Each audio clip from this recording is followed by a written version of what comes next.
قناه زيانيه. اليوم ان شاء الله غادا نشارك معكم البيض ديال الحوت بالطريقه ديالي.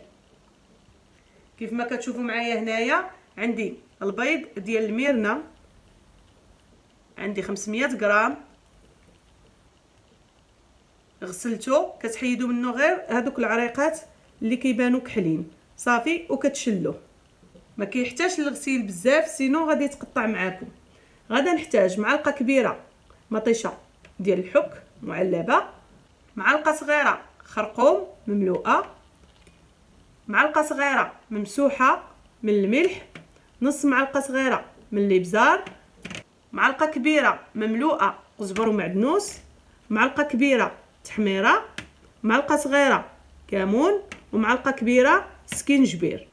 غنحتاج واحد 50 مليلتر ديال الزيت النباتيه، نص كاس ما كاملش، وعندي هنايا كاس الماء ما عامرش من الماء، 3 الحبات من الطماطم. هنا عندي مطيشه كبيره درت 3 الحبات، تقدروا ديروا 4 الحبات الا كانت مطيشه صغيره. بسم الله على بركه الله. اول حاجه في الطنجره غدا نحك المطيشه، نقطعها بحال هكا على زوج.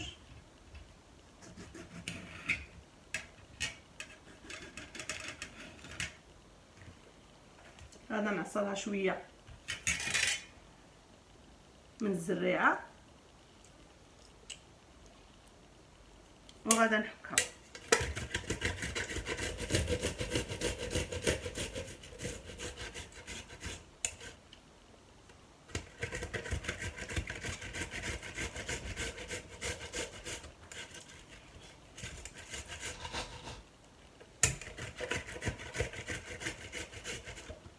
غادا نحك جميع القطع اللي معايا في الحكاكه الغليظه وغادا نرجع نتلاقى بكم.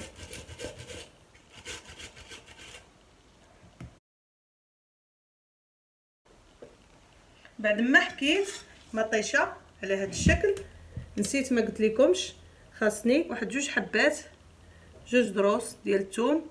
انا عندي الحبه كبيره درت غير وحده. غادا نحكها حتى هي.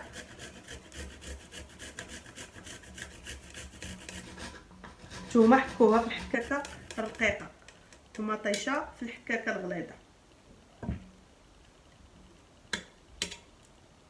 بعد ما ضفت الثومه غادا نضيف باقي المقادير. دفعه واحده قزبر معدنوس، مطيشه الحك، خرقوم، الابزار، ملحه، تحميره، كمون، سكينجبير.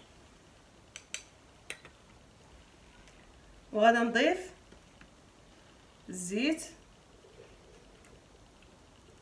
وغنحرك هاد المقادير جيدا بحال هكا.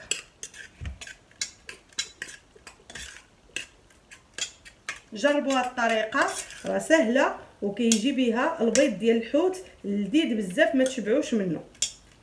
ملي تجربوها ما تنساونيش من لي كومونتير لي لايك، خليو لي شي تعليقات زوينين باش نقدر نزيدكم فيديوهات جداد في لاشين. على هذا الشكل كيف ما كتشوفوا لاصوص ديالنا. غادا نحط البيض ديال الحوت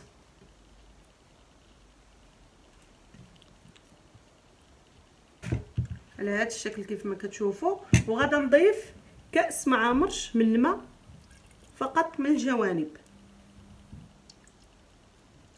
وما ديروهش في الكوكوط وتسدوا عليه راه تيتفرقع وتيخسر. ديروه فقط في الطنجره بحال هكا. غادا نغطي عليه بالقفاله وغنحطو يطيب لمده 25 حتى ل 30 دقيقه على عافيه متوسطه. مره نجي ونحركو غير بحال هكا شويه باش ما يلصقش ليا.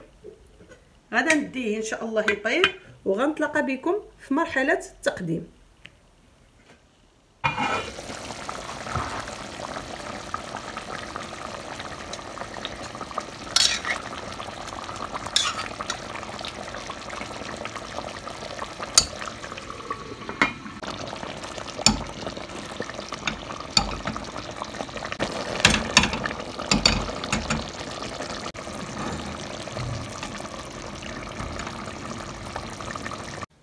البيض ديال الحوت بعد ما طاب كيجي على هذا الشكل. كنتمنى تجربوا الوصفه، كيجي لذيذ بزاف بزاف، ما تشبعوش منه. وإلا عجبتكم الوصفه بارطاجيوها مع الاصدقاء والعائله. ما تنساونيش كالمعتاد من لي لايك لي كومونتير زوينه. وبهذه المناسبه كنشكر جميع الناس اللي كيدعموا لاشين ديالي ولي كومونتير ديالهم. شكرا لكم بزاف. تلاقاو ان شاء الله في فيديو جديد وفي وصفه جديده.